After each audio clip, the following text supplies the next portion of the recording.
हरे कृष्ण। मेरी आवाज़ थोड़ी कमज़ोर है, आवाज़ पीछे आ रही है।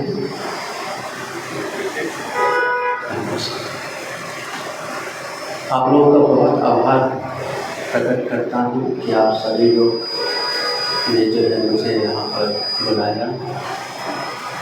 पहले तो मेरी इच्छा नहीं थी यहाँ आने की, लेकिन कई बार कई भक्तों ने फ़ोन किया, निवेदन किया, तो हमारे मित्र श्याम गोपाल प्रभु आ रहे थे, तो फिर हमने भी इरादा बदल लिया कि आते हैं। तो यहाँ आकर हम देख रहे हैं कि आप सभी भक्त हो। भगवान, भक्त और भक्ति, ये तीन चीज़ें हर व्यक्ति को अनुभव करना आवश्यक है। तो यहाँ आकर भगवान के भक्तों की भक्ति देखकर मुझे बहुत उत्साह मिला कि कैसे इस कलयुग में, जहाँ पर प्रत्येक समय लोगों की श्रद्धा भगवान के प्रति कम होती जा रही है, ऐसी परिस्थिति में, ऐसे विराल जहाँ धाम से बहुत दूर होकर भक्त भक्ति कर रहे हैं, और ये भक्ति इतना उत्साहपूर्वक दिख रहा है कि एक भक्त ही भक्ति नहीं कर रहे हैं, अभी तो ये भक्तों की संख्या में वृद्धि होती जा रही है। तो यहाँ के भक्तों की भक्ति भगवान के प्रति देखकर मुझे प्रेरणा मिल रही है कि किस प्रकार से व्यक्ति के हृदय में अगर भगवान हैं और भक्ति में दृढ़ संकल्पित है, तो किसी भी परिस्थिति में क्यों ना हो, वो अपने जीवन का जो लक्ष्य है वासुदेव पराम गति, भगवान को प्राप्त करना, ये संभव है। तो भगवान के भक्त की जो भक्ति है, ये भक्त को प्रत्येक अवस्था में जीवित रखती है। प्रत्येक अवस्था में उसकी श्रद्धा भगवान के प्रति दृढ़ संकल्पित होती है। किसी भी परिस्थिति में क्यों ना हो, भक्त भक्ति के माध्यम से भगवान को प्राप्त करता है।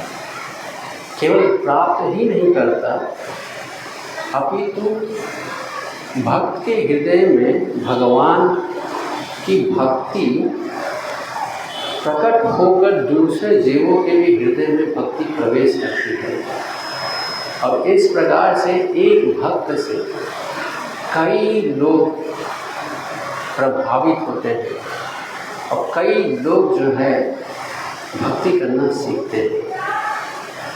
तो भक्त अपनी भक्ति से कईयों का जो कल्याण करता है। श्रीमद् भागवत में बताया गया है, तप्यं ते लोकतापेन मुनयो प्रायसो जन्हा। तो सारों होते हैं जो भक्त होते हैं, उनके हृदय में भक्ति होती है। ये भक्त भक्ति बहुत दृढ़ संकल्प के साथ करते हैं, तो उनकी भक्ति जब परिपक्व होती है तो उनके हृदय में जो भक्ति है दूसरों जीवों को उत्साहित करती है और इस प्रकार से दूसरे जीवों का कल्याण होता है। तो दूसरे जीवों का कल्याण होने में भक्ति का बहुत महत्वपूर्ण स्थान है। लेकिन भक्ति कहाँ होती है? भक्त के हृदय में। तो मैं यहाँ पर आकर बहुत आनंद महसूस कर रहा हूँ। भक्तों का हृदय भक्ति से भरा हुआ है और यहाँ बहुत कम समय लगेगा कि यहाँ पर सभी भक्तों की भक्ति जब एक साथ एक विचार से, एक हृदय से, एक आवाज़ में जब भगवान को पुकारेंगे तो भगवान जो है निश्चित रूप से मंदिर का निर्माण करेंगे। तो मंदिर का हमारे जीवन में योगदान क्या है? मंदिर इंग्लिश में बोलते हैं टेम्पल। तो मंदिर को समझने का प्रयास करते हैं। मंदिर क्या है? मंदिर हमारे जीवन में क्यों आवश्यक है? मंदिर से हमें मिलती है आत्म शांति। T for tranquillity. T for tranquillity. तो जब मंदिर में हम प्रवेश करते हैं जहाँ पर भगवान के भक्त अपनी भक्ति में अपने आप को समर्पित करते हैं, ऐसे मंदिर में जब हम प्रवेश करते हैं तो उस मंदिर में हमारे मन क्लेश, अशुद्धियाँ, जो हमारे मन में अशुद्धियाँ हैं वो खत्म होती हैं।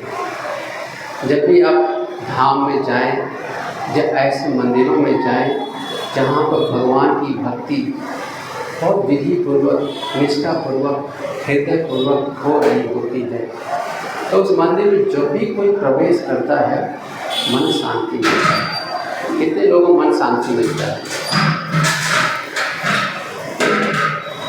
तो ये मंदिर का एक लक्षण है। मंदिर का पहला लक्षण है कि उस मंदिर प्रांगण में प्रवेश करते ही जितने भी मानसिक चिंताएं हैं वो खत्म हो जाती हैं।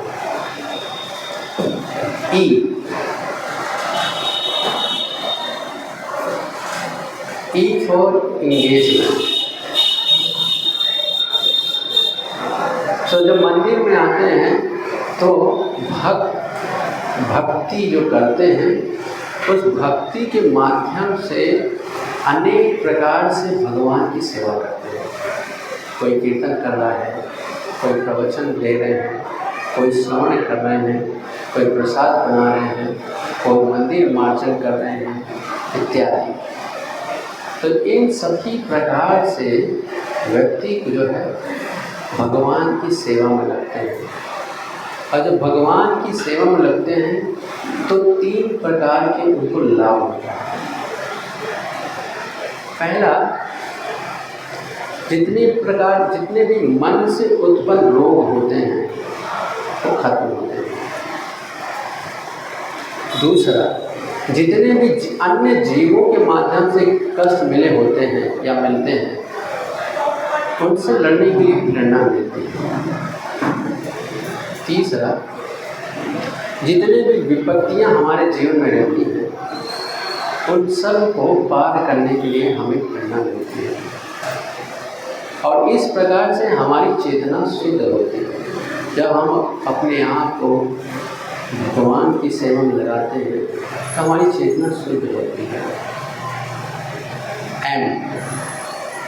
M for meditation. तो भगवान के धाम में आते हैं, मंदिर में आते हैं, भगवान के नाम का जप करते हैं, कीर्तन करते हैं, अपने मन को भगवान में एकाग्रित करते हैं। और इस प्रकार से हमारे हृदय में जो भगवान छिपे हुए हैं, उस प्रकार से हम भगवान को जागृत या उनसे हमारा संबंध जो है पुनः स्थापित कर पाते हैं।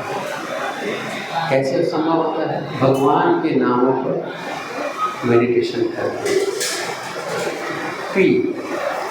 P for prayer. मंदिर में आके हम भगवान की प्रार्थनाएं करते हैं।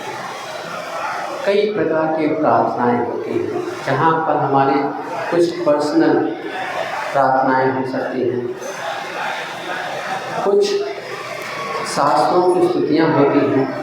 जैसे जगन्नाथपुरी में हमने इतने बढ़िया कथा सुना, तो जगन्नाथपुरी में प्रत्येक रात्रि को गोपी गीत जो है भगवान सुनते हैं, और भगवान को ये गोपी गीत बहुत प्रिय है।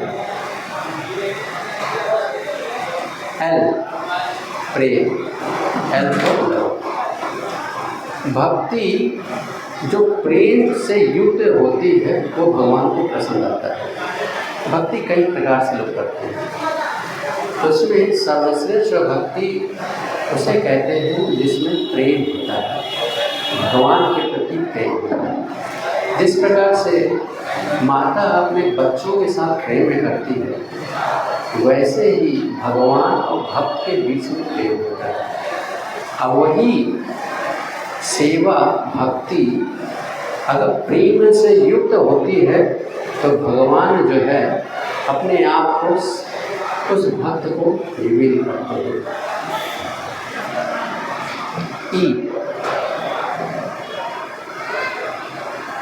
इन विजन। तो भक्ति में मंदिर में जब व्यक्ति आता है, भक्ति सीखता है। ई फॉर एजुकेशन भी होता है। तो बहुत कम मंदिर हैं जो हमें शिक्षा देते हैं कि हम कौन हैं, भगवान कौन है, हमारा भगवान के साथ संबंध क्या है। ये बहुत कम मंदिर जो है हमें सिखा पाते हैं। तो ये विशेषता है कि इस्कॉन के फाउंडर आचार्य श्री प्रभुपाद, उनकी विशेष योगदान रहा है पूरे विश्व में कि प्रत्येक मंदिरों में प्रत्येक दिन सुबह भागवतम पर चर्चा होती है, शाम को भगवद गीता पर चर्चा होती है। इस प्रकार से लोक कल्याण होता है। प्रत्येक व्यक्ति अपने आप को जानता है, मैं शरीर नहीं आत्मा हूँ, मेरा धर्म क्या है, भगवान कौन है, देवी देवता भगवानों में अंतर क्या है, मेरा कर्म क्या है, मैं कष्ट क्यों प्राप्त कर रहा हूँ। इन सभी प्रश्नों का उत्तर जो है एजुकेशन से प्राप्त होता है। तो ये सभी मंदिरों में हमें प्राप्त होते हैं। तो जैसे मैं बता रहा था कि यहाँ भगवान के भक्तों की भक्ति इतनी उत्साहपूर्वक है, मुझे डाउट नहीं हो रहा है कि बहुत ही जल्द जो है यहाँ पर एक भव्य मंदिर बनेगा। जिस प्रकार से ये दूसरा जगन्नाथ रथ यात्रा हम सभी 7 जुलाई को सेलिब्रेट करने जा रहे हैं, और इतने सारे भक्त इतने लंबे समय से बैठकर श्रवण कर रहे हैं, ये जो है दर्शाता है कि आजमगढ़ बहुत ही जल्द पूर्वांचल में एक आदर्श हरे कृष्णा हरे कृष्णा हरे कृष्णा कृष्ण कृष्ण हरे हरे राम राम राम हरे हरे कृष्णा कृष्ण कृष्ण हरे हरे हरे राम तो बहुत ही जल्द आजमगढ़ क्षेत्र के भक्तगण पूर्वांचल के लिए एक आदर्श बनेंगे। कुछ चीज़ें हम धाम के बारे में बताना चाहेंगे। जैसा श्रीमान श्याम गोपाल प्रभु ने बहुत विस्तार से बहुत ही सरल भाव से भगवान जगन्नाथ के बारे में बताया। तो भगवान का धाम जो होता है वहाँ कभी प्रलय नहीं आता।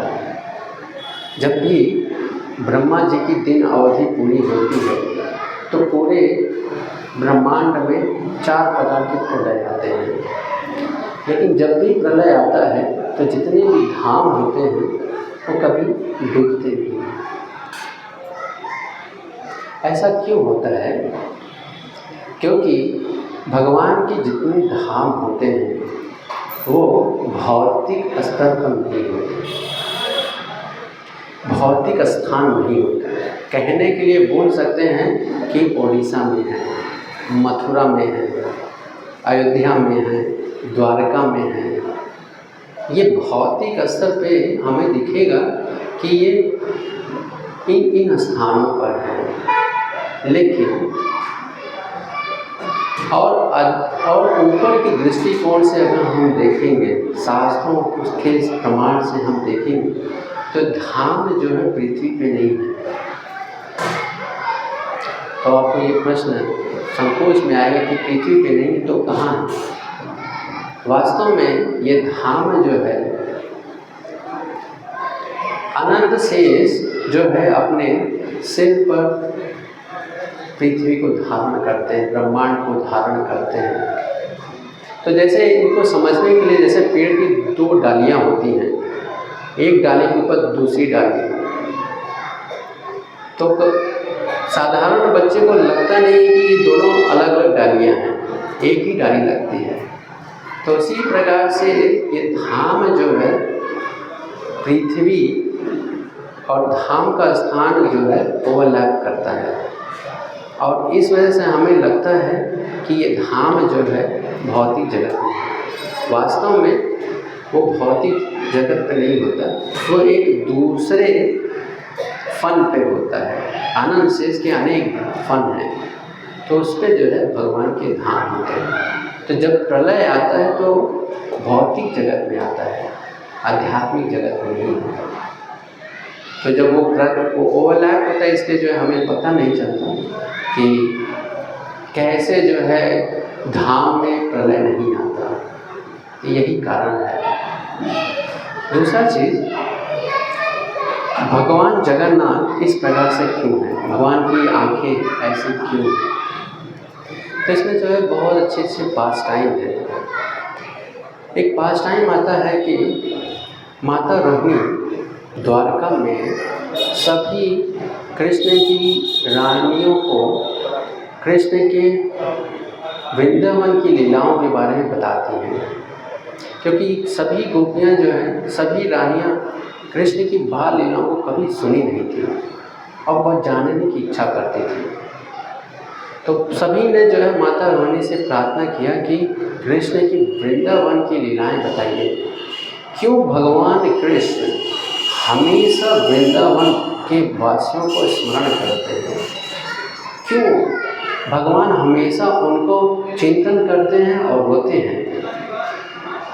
भगवान द्वारका में हैं और रानियां जो है दुखी होती थी कि जब भगवान रोते थे। उनको लगता था कि हम ऐसे भगवान की क्या सेवा नहीं कर पा रहे हैं जिसकी वजह से भगवान असंतुष्ट हैं और रोते हैं। भगवान जो एकांत में रोया करते थे। क्यों रोते थे?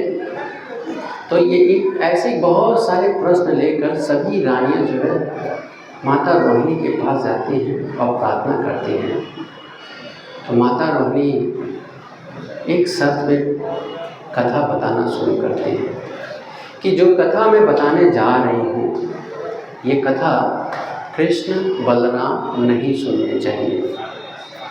तो भगवान कृष्ण की बहन सुभद्रा, क्योंकि बहन है और बाकी रानियां हैं, तो दोनों में व्यवहार थोड़ा अंतर रहेगा ही। बहन जो है घर की होती है तो अपने घर जैसा व्यवहार करती है। तो सुभद्रा बोलती है कि तुम लोग चिंता मत करो, कृष्ण और बलराम को रोकने वाला तो कोई नहीं है, लेकिन मैं रोकूंगी। तो सभी रानियां पूछने लगती हैं कि कैसे रोकोगे, कौन सिपाही उसको रोक सकते हैं? कौन जो है मंत्री इन दोनों को रोक सकते हैं? कमरे में प्रवेश करने से कोई नहीं रोक सकता। तो सुभद्रा बोलती है कि मैं दरवाजे पे खड़ी हो जाऊंगी, आने नहीं दूंगी। और ये कार्य वास्तव में सुभद्रा ही कर सकती है और कोई नहीं कर सकता है, क्योंकि किसी के पास अधिकार नहीं है भगवान को रोकने का। तो सुभद्रा, जैसे ये दरवाज़ा है, आपके बगल में दरवाज़ा देख रहे हैं, उस दरवाजे पे जो है दोनों हाथ और दोनों पैर फैला कर खड़ी हो गई। आएंगे तो कैसे आएंगे? और अंदर कक्ष में, जैसे ये कक्ष चल रहा है, यहाँ रोहिणी माता बैठ जाती है और सारी रानियाँ ऐसे बैठ जाती हैं। उस समय माइक नहीं हुआ करता था, तो माँ रोहिणी भगवान कृष्ण और बलराम की वृंदावन की लीलाओं के बारे में बताती हैं। तो जब भगवान की लीलाओं को जब सुनती हैं सारी गोपियाँ, तो सब भाव में आ जाती हैं। और सुभद्रा जो है दरवाजे पे खड़ी होकर वो भी कान लगा के सुनती है। तो कान लगा के सुनते सुनते जो है सुभद्रा भी जो है भाव में आ जाती है, और भाव में इस प्रकार से आ जाती है कि सात्विक विकार आ जाते हैं। वैसे जब भगवान के शुद्ध भक्त होते हैं, भक्ति में जब प्रगाढ़ तीव्रता आ जाती है, तो उनके शरीर में कई प्रकार के विचित्र व्यवहार दिखाई देते हैं। चैतन्य महाप्रभु जो है, उनकी लीलाओं में हमें देखने को मिलता है कि जब जगन्नाथ भगवान दर्शन देना बंद कर देते हैं, तो चैतन्य महाप्रभु बहुत दुखी होते हैं, बहुत दुखी होते हैं। तो दुखी होने के बाद जो है भक्त लोग जो है भगवान के रूप में जो है कई और विग्रह में दर्शन कराते हैं। और जब भगवान वहाँ पर रहते हैं, तो भगवान की उस विग्रह, उस विरह को सहन नहीं कर पाते, उससे उनके शरीर का तापमान इतना बढ़ जाता है कि जिस शिला पे लेटते हैं वो शिला जो है पिघलने लगता है। तो इस प्रकार से कई प्रकार के सात्विक विकार जो है शरीर में उत्पन्न होते हैं। जैसे बहुत अश्रु आना, हमारे आंसू जो है थोड़े थोड़े होते हैं, 2 बूंद 4 बूंद, बच्चे रोते हैं तो 10 बूंद या 15 बूंद। लेकिन सात्विक विकार में जो अश्रु होते हैं वो जो है तूफान की तरह से है ना, बारिश की तरह से निकलते हैं, जिसे हम समझ नहीं पाएंगे। तो ऐसे 8 प्रकार के सात्विक विकार होते हैं। तो जब सुभद्रा कृष्ण बलराम की वृंदावन लीलाओं को सुन रही थी, तो सुभद्रा में जो है सात्विक विकार उत्पन्न हो गए। उसके हाथ पांव सिकुड़ गए, आंखें फैल गई, भाव विभूत हो गई।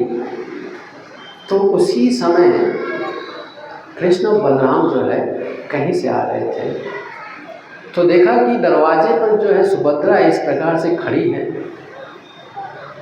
तो कृष्ण बलराम की इच्छा उत्पन्न हुई कि क्या सस्पेंस क्या है, ऐसा क्या अंदर हो रहा है कि सुभद्रा जो है दरवाजे पे खड़ी है। तो सुभद्रा के पास आते हैं, एक तरफ से कृष्ण आते हैं, दूसरी तरफ से बलराम, बीच में कौन है? सुभद्रा दरवाजे को लगा के खड़ी है। तो जब सुभद्रा को देखते हैं, उसका विकार रूप देखते हैं, और फिर जो अंदर रोहिणी माँ सारी गोपियाओं को कथा सुना रही हैं, तो कृष्ण और बलराम श्रवण करने लगते हैं। तो जब कृष्ण बलराम श्रवण करते हैं गोपियों के बारे में, माँ यशोदा के बारे में, नंद बाबा के बारे में, ग्वालों के बारे में, गोवर्धन के बारे में, राधा रानी के बारे में, इस प्रकार से ब्रज के जितने भी लोग सबके बारे में सुनते हैं, तो भगवान कृष्ण और बलराम ये भी जो है भाव में आ जाते हैं। तो इस प्रकार से कृष्ण की आंखें बड़ी बड़ी हो जाती हैं, रोने लगते हैं, भाव में हाथ जो है अंदर आ जाता है, पाँव अंदर हो जाता है, बलराम भी भावित हो जाते हैं और रोते हैं। तो ये जो रूप है, नारद मुनि आते हैं उसी समय। नारद मुनि जो है प्रत्येक ऐसे क्षणों पे कैसे पहुंच जाते हैं, क्योंकि नारद मुनि सदैव भगवान का चिंतन करते रहते हैं और भगवान जहाँ भी लीला करते हैं उसका स्मरण करते रहते हैं। तो भगवान नारद मुनि जो चिंतन कर रहे थे कि अभी कृष्ण, बलराम और सुभद्रा क्या कर रहे हैं। तो जैसे ही अवस्था में भगवान आए, नारद मुनि प्रकट हो गए और प्रकट होकर देख रहे हैं कि भगवान का ये एक विचित्र रूप जो कभी नहीं देखा, उस विचित्र रूप को जो है नारद मुनि जो है उसको हम अपने फ़ोन से जो है फ़ोटो खींच लेते हैं और वही फ़ोटो जो है आज सोशल मीडिया पे वायरल हो गया है, जहाँ पर प्रत्येक व्यक्ति कलयुग में जय जगन्नाथ, जय बलदेव, जय सुभद्रा के नाम से प्रचलित है। तो हमारे आचार्य बताते हैं कि भगवान का ये रूप क्या दर्शाता है। भगवान का ये रूप अपने भक्तों या जीवों के प्रति करुणा रूप है। ये एक ऐसा रूप है जहाँ पर भगवान जीवों के प्रति किस प्रकार की करुणा भगवान रखते हैं, जगन्नाथ, बलदेव, सुभद्रा के रूप में हमें दिखाते हैं। जीव गोस्वामी एक प्रमुख आचार्य बताते हैं कि भगवान भक्तों पर, जीवों पर कृपा करने के लिए दो मार्ग चयन करते हैं। एक है आचार्य। आचार्य जो होते हैं भगवान की कृपा शक्ति कहलाते हैं। आचार्य या गुरु ये भगवान की कृपा लेकर जगत में भ्रमण करते हैं और जीवों को भगवान की कृपा प्रदान करते हैं। दूसरा, भगवान जगन्नाथ स्वयं जब धाम में बैठे हैं, तो ये भगवान इस रूप में विशेष रूप से जो कलयुग में जो जीव आत्माएं हैं, इनको इनकी ताप से मुक्त करने के लिए, इनको अपनी भक्ति में आश्रित देने के लिए इस विशेष रूप में आते हैं। इसीलिए जगन्नाथ, बलदेव, सुभद्रा कलयुग के लिए बहुत महत्वपूर्ण स्थान रखते हैं। तीसरा चीज़ मैं बताना चाहूँगा कि भगवान के भक्त की भक्ति कैसे होनी चाहिए।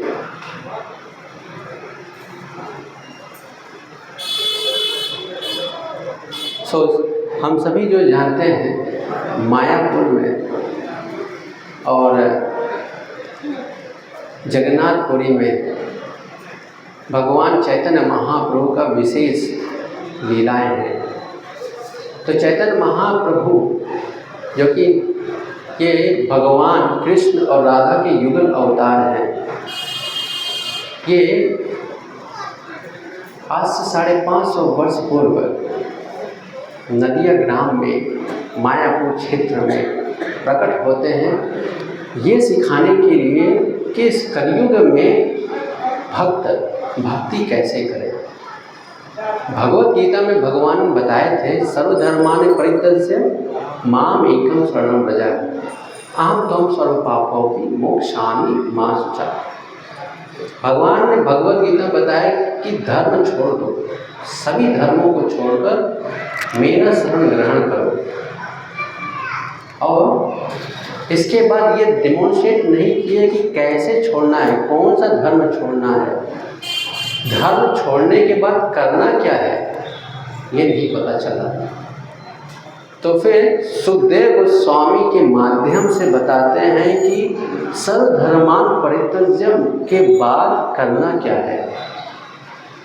तो सुखदेव गोस्वामी श्रीमद् भागवतम के सारांश में आखिरी श्लोक बताते हैं, नाम संकीर्तनम यस्य सर्व पापनाशनम, कि भगवान के नाम का संकीर्तन क्या करता है? सर्व पाप प्रणाशनम। तो सुखदेव गोस्वामी ने बताया कि सर्वधर्मान परित्यज के बाद हमें भगवान के नाम का आश्रय लेना है। तो भगवान का नाम का आश्रय तो सभी लोग ले रहे हैं, लेकिन एक प्रामाणिक विधि जो है जानने की आवश्यकता थी। चैतन्य महाप्रभु इसी सर्वधर्मान परित्यज्य माम एकम शरणं व्रज नाम संकीर्तनम यस्य सर्व पाप प्रणाशनम। धन्यवाद। इसी को दिखाने के लिए, जीवों को बताने के लिए, एग्जाम्पल दिखाने के लिए चैतन्य महाप्रभु आते हैं। और चैतन्य महाप्रभु अपने लीलाओं में बताते हैं कि कैसे, किस प्रकार से इस कलियुग में भक्ति किया जा सकता है। चैतन्य महाप्रभु ने संकीर्तन आंदोलन का आरंभ किया, जो कि उस समय आसान नहीं था। जब चैतन्य महाप्रभु इस जगत में आए थे तो उस समय पूरा बंगाल मुगल राज्य से प्रभावित था, आसान नहीं था।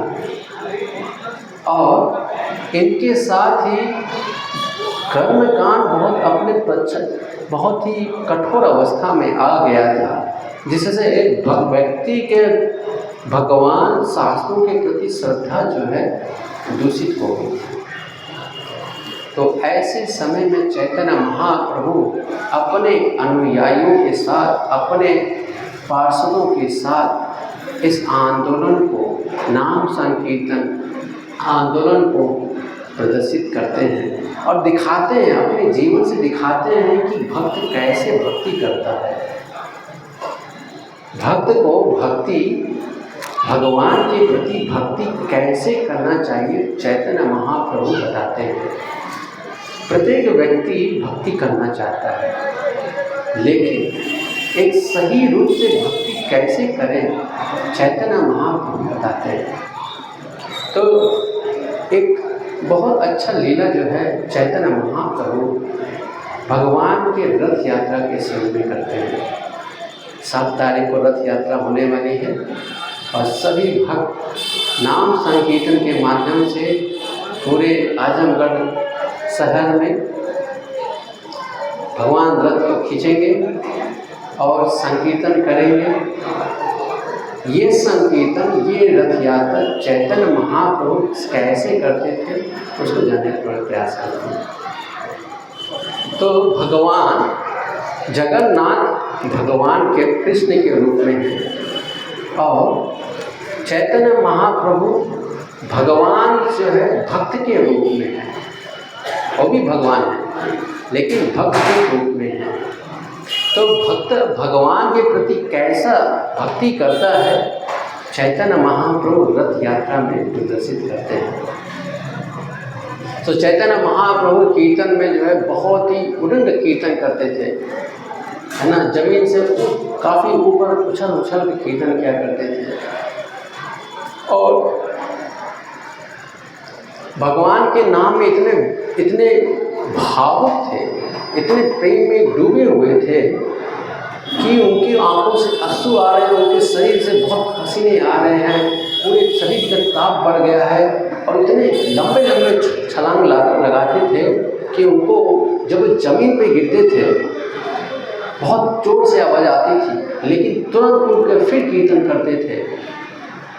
तो इस प्रकार से सभी भक्त जो है चैतन्य महाप्रभु के इस भाव को देखकर जो है चिंतित होने लगते हैं कि ये जो है अपना शरीर का ध्यान ही नहीं रखते हैं। तो कुछ अनुयायी विशेष रूप से नित्यानंद प्रभु, चैतन्य महाप्रभु कीर्तन करते तो नित्यानंद प्रभु जो है और 2 भक्तों के साथ खड़े हो जाते थे कि जब महाप्रभु उछाल करेंगे तो उनको गोद में लेने के लिए जो है तैयार रहते थे कि जमीन पे ना गिरे, चोट ना लगे। और जब महाप्रभु जो है कीर्तन करने के लिए जो है 8 मंडली बनाए थे, तो प्रत्येक मंडली में जो है महाप्रभु जो है स्वयं उपस्थित रहकर कीर्तन करते थे। और प्रत्येक मंडली में प्रत्येक भक्त को लगता था कि चैतन्य महाप्रभु हमारे साथ हैं, और उस प्रकार से सभी भक्त उत्साहपूर्वक कीर्तन करते थे। और प्रत्येक मंडली में चैतन्य महाप्रभु वही जो है उछल उछल के जो है कीर्तन किया करते थे। जब चैतन्य महाप्रभु कीर्तन करते करते रथ के पीछे चले जाते थे, रथ रुक जाते थे, रथ आगे बढ़ ही नहीं पाते थे। कितने हजार लाखों लोग रस्सी खींच रहे होते हैं, लेकिन रथ आगे नहीं बढ़ते। क्यों? क्योंकि भगवान जगन्नाथ महाप्रभु को देखना चाहते हैं। जब महाप्रभु रथ के पीछे चले जाते हैं, रथ रुक जाता है, और जब रथ रुक जाता था तो चैतन्य महाप्रभु जो है वो भाव में आ जाकर रथ को पीछे से धक्का मारते थे, लेकिन रथ घूमता नहीं था। तो फिर जब महाप्रभु जो है फिर आगे आते थे, फिर रथ जो है चलने लगती थी। तो महाप्रभु जब रथ के सामने रहते थे तो जगन्नाथ के रथ चलती थी, और जैसे ही वो पीछे जाते थे रथ रुक जाया करते थे। तो ये जो है भगवान दर्शा रहे हैं संबंध के नाम। भगवान दिखा रहे हैं कि भगवान के साथ प्रत्येक जीव का एक संबंध है। जिस प्रकार से प्रत्येक बच्चे का अपने माता पिता के साथ एक विशेष संबंध है, चाहे बड़ा पुत्र हो या छोटा पुत्र हो, सभी का विशेष स्थान है। बड़ा पुत्र नहीं कह सकता कि मुझे प्रेम नहीं मिलता, ऐसे छोटा बच्चा भी नहीं बोल सकता कि मुझे सबसे ज़्यादा प्रेम मिल रहा है। साधारणतः देखा जाता है कि छोटे बच्चे को विशेष प्रेम मिलता है, लेकिन विशेष प्रकार का प्रेम होता है। इसी प्रकार से भगवान और भगवान के भक्त के बीच के जो संबंध है उसको बोलते हैं भक्ति।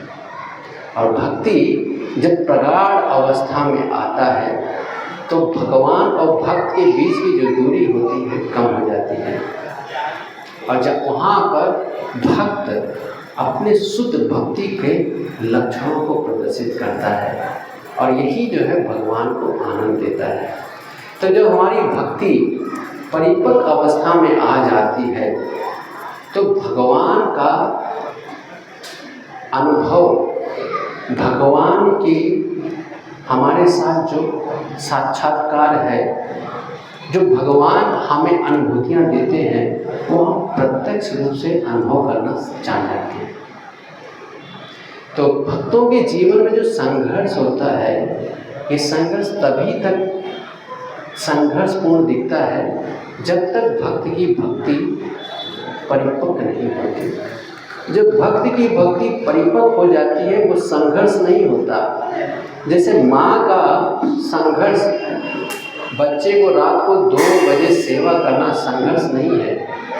कितनी माताओं को रात को 2 बजे जो है संघर्ष लगता है बच्चों को पालन पोषण करने में, किसी को नहीं। क्यों? क्योंकि वो प्रेम है, संबंध जो है प्रेम के स्तर पर है। उसी प्रकार से जो भक्त की भक्ति परिपक्व होकर इस प्रगाढ़ अवस्था में पहुँच जाता है तो उसके जीवन में जितने भी संघर्ष हैं वो संघर्ष नहीं होते। वो क्या है? भगवान की प्रसन्नता हेतु कार्य, भक्ति युक्त कार्य। तो इस अवस्था में आने के लिए हमें क्या करना चाहिए? इस अवस्था में आने के लिए समझना चाहिए भक्ति बहुत सरल है। क्या है भक्ति? क्या है भक्ति? Is easy for easy people and bhakti is difficult for difficult people. जैसे नाम संकीर्तन हम करते हैं, कीर्तन करते हैं, तो जितने श्रद्धावान भक्त होते हैं, जितने श्रद्धालु लोग होते हैं, वो भी आपके पीछे नाम जप करते हैं। जैसे बोलिए हरे कृष्णा हरे कृष्णा कृष्ण कृष्ण हरे हरे हरे राम राम राम हरे हरे। जो श्रद्धावान होते हैं नाम को स्वीकारते हैं, सुनते हैं, स्मरण करते हैं, उच्चारण करते हैं। लेकिन यही कई अन्य जीवों के भी कान में जा रहा होता है, लेकिन वो सुन नहीं पाते, बोल नहीं पाते। क्यों? यही कारण है। भक्ति उन्हीं के लिए संभव है जो सरल है, जिनका हृदय भगवान, भक्त और भक्ति इनके प्रति सरल है, उनके लिए भक्ति करना आसान है। लेकिन जिनका हृदय अभी भी शुद्ध नहीं है या भगवान की ओर नहीं है, उनके लिए भक्ति बहुत कठिन हो जाती है। उनके लिए एक एक छोटा छोटा माला करना संघर्ष होने लगता है। लेकिन भक्त की भक्ति अगर परिपक्व होती है तो 16 माला एक स्थान पर बैठ के करता है। जब भक्त की भक्ति दृढ़ हो जाती है, परिपक्व हो जाती है, 16 माला एक स्थान पर बैठ के करता है। उसके लिए 16 माला क्या 64 माला करना आसान हो जाता है। तो इसलिए जब हम भगवान की सेवा करते हैं तो सेवा करते समय हमारी भावना क्या होनी चाहिए। तो आचार्य हमें बताते हैं कि हमारे भावना किस प्रकार होनी चाहिए। पहला, अहेतु की अप्रतिहता, ये भावना होनी चाहिए।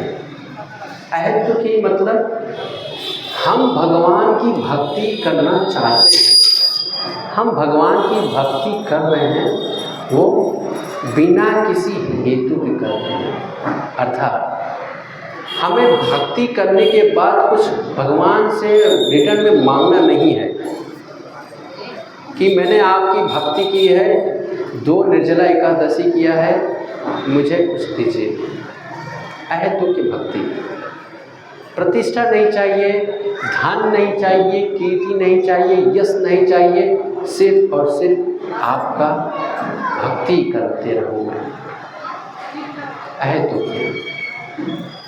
दूसरा, अप्रतिहता। अप्रतिहता का अर्थ है अनकंडीशनल, अनइंटरप्टेड। अनइंटरप्टेड का अर्थ है किसी भी अवस्था में हूँ मैं, आज मैं बहुत दुखी हूँ, आज मैं बहुत बिजी हूँ, आज मैं बहुत संकट में हूँ, लेकिन मैं भगवान की भक्ति जरूर करूँगा। तो ये भावना के साथ जब भक्त भक्ति करता है तो भगवान उसके जीवन में उसको दिखाई देते हैं, कई रूपों में दिखाई देते हैं कि भगवान जो है उसको उसके जीवन में अनेक स्थानों पर मार्गदर्शन दे रहे हैं, दिशा दे रहे हैं। प्रत्यक्ष रूप से जो है भगवान मेरे जीवन को आगे बढ़ा रहे हैं। तो ये आत्म साक्षात कब होता है? जब भक्त की भक्ति परिपक्व हो जाती है। तो ये रथ यात्रा जिसको बोलते हैं फेस्टिवल ऑफ चैरियट, तो फेस्टिवल ये भगवान से संबंधित जितने भी फेस्टिवल होते हैं ये अवसर है जहाँ पर हम अपनी भक्ति को प्रगाढ़ कर सकते हैं। उत्साह प्रिय मानव फेस्टिवल जो है, जितने भी उत्सव होते हैं प्रत्येक व्यक्ति को अच्छा लगता है क्योंकि जीव का स्वभाव है। तो इसीलिए इतने प्रकार के फेस्टिवल्स भगवान अपनी लीलाओं के माध्यम से हमें अपनी भक्ति को दृढ़ और परिपक्व बनाने के लिए ऐसे अवसर प्राप्त होते हैं। ऐसे अवसरों में हम अपने शरीर को, अपनी बुद्धि को, अपनी सामर्थ्य को भगवान की सेवा में लगाते हैं और रिटर्न में भगवान का प्रेम प्राप्त करते हैं और कुछ नहीं मांगते। तो ऐसी भावना के साथ जब हम भगवान की सेवा करते हैं तो हमें भगवान की शुद्ध भक्ति प्राप्त होती है। तो ये फेस्टिवल इसीलिए है कि भक्त भगवान के साथ उसका जो संबंध है उसको पुनः जागृत करे और परिपक्व करे, अपनी भक्ति को परिपक्व करे कि इस भौतिक जगत के जो 3 प्रकार के क्लेश हैं उससे आसानी से मुक्त हो सकता है। हरे कृष्णा कृष्ण कृष्ण हरे हरे, हरे राम राम राम हरे हरे। तो महाप्रभु ने चैतन्य महाप्रभु ने रथ यात्रा के समय में जिस प्रकार की भावना रखे थे, आशा करते हैं कि हम सभी लोग 7 जुलाई को महाप्रभु को याद करके किस प्रकार से महाप्रभु भगवान की सेवा में लगे थे, स्मरण करके जो है रथ यात्रा भगवान के रथ को जो है खींचकर वृंदावन तक लेकर जाएंगे। अच्छा, भगवान को वृंदावन क्यों लेकर जाएंगे? हमारा हृदय जो है वृंदावन की जैसा होना चाहिए। तो भगवान को खींच के लेके आते हैं, वृंदावन तक लेके आते हैं और वहाँ पे अपने साथ भगवान का जो संबंध है उस अनुसार जो भगवान की सेवा करते हैं। इसी प्रकार से रथ यात्रा के माध्यम से भगवान को रथ से खींचकर अपने हृदय में स्थापित करना है और इस प्रकार से हमारा जीवन आनंद बुद्धिवर्धन, हमारा जीवन आनंद से युक्त होगा। उस प्रकार का आनंद जैसे अग्नि में अगर कोई प्रहलाद महाराज अग्नि में जो है प्रहलाद महाराज सुरक्षित हैं, वैसे ही जो है भक्त इन भौतिक जगत के 3 प्रकार के क्लेशों से बीच में रहकर भी जो है मुक्त रहता है। यही जो है प्रधानता है भक्ति की। हरे कृष्णा कृष्ण कृष्ण हरे हरे, हरे राम राम राम हरे हरे। जगन्नाथ भगवान की, श्री जगन्नाथ बलदेव सुभद्रा देवी की, श्री गौर निताय चंद्र भगवान की, श्रील प्रभुपाद की, समवेत गौर भक्तवृंद की। हरे कृष्ण, धन्यवाद। हरे Krishna. So, thank you so much for